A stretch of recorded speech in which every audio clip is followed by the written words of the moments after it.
Hello again, Daniel Peters here. Another check-in on my lawn tractor, my racing lawn tractor build here.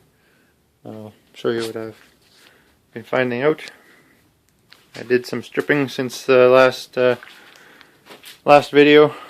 Took all the body pieces off and cleaned all the unnecessary bits out, and just kind of cleaning the cobwebs out. It was packed full of old grass and stuff. It's been sitting for who knows how long.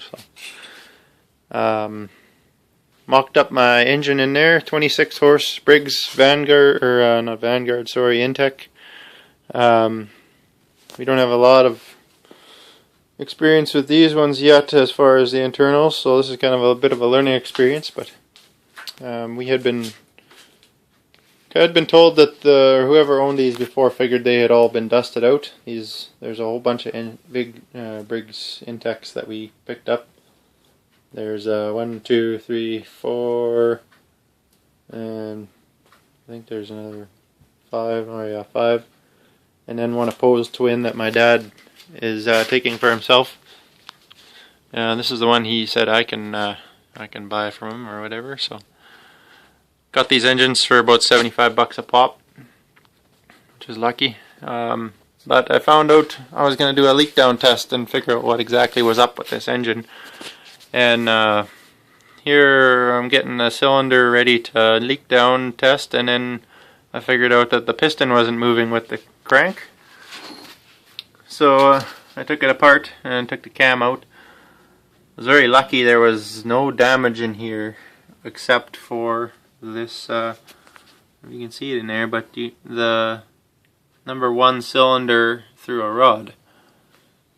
It doesn't look like it did it harshly, so I haven't checked too deeply yet, but as far as I can feel, the cylinder liner's still good, and might be able to just chuck a new piston in and rod, and I want to throw some ARC rods in anyway, so should be good. So a relief actually to know that it's not been dusted. That would be a lot more work to fix, but yeah, so I'll be saving up for some rods and pistons, and I did mock it up in the chassis with all the plastic and everything on it, and it fits just perfectly. I can put my hood on and everything without even modifying it, so I'm really excited about that. Looks kind of sweet. The valve covers kind of stick out the sides at the front, and should be a real muscle tractor, that's for sure. Been doing a little research, thinking I might, if I can find the parts for the right price, I might try and bore it out to a 49 cube with some 30 horse pistons. We'll see. I gotta do some more research, but that would be pretty sweet. May as well make it really overkill. Other than that, I'm kind of at stalemate here. I'm gonna build my front axle hopefully in the next week or so, and start moving towards it being a rolling chassis.